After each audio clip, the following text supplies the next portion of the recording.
Көз алдыңызға бір аралды елестетіңізші. Ол теңізден бетон елес сияқты көтеріліп тұрған әскери кемеге ұқсайды. Бұл Хашима, Гунканзима, Жапонияның елес аралы. Алыстан қарасаңыз, қираған балкон бос терезелі қамал сияқты. Жақынырақ келсеңіз, ол ешқашан ашылуды қаламаған уақыт капсуласы сияқты.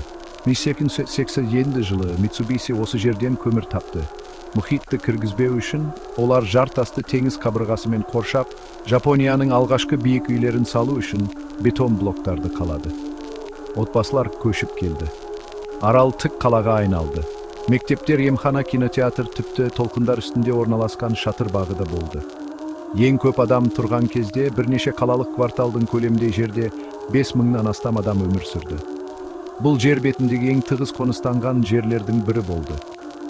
Көшелер қалмағандықтан балалар шатырларда ойнап жүргенін елестетіңіз. Баспалдақтар арқылы азық-түлік тасып жүргенін елестетіңіз. 5 қабат жоғарыда ұйықтап жатқанда дауылдар қабырғаны соғып жатқанын елестетіңіз. Бірақ бұл бетонға қараңғы бір қабат сіңірілген. Екінші дүниежүзілік соғыс кезінде жүздеген Корей жұмысшылары және Қытай жұмысшылары осы шахталарда қатыгез жағдайда жұмыс істеуге мәжбүр болды. Ыстық, газ, құлау, теңіздің қысымы. Кейбіреулері ешқашан жер бетіне оралмады. Арал гүлденді, бірақ құпияларын су астында сақтады. Содан кейін мұнай көмірді алмастырды. 1970 жылы көмір өндіру тоқтады. Бір түнде Хашима босап қалды. Адамдар қолдарына иліккенін алып, қалғанын жел мен тұзға қалдырды.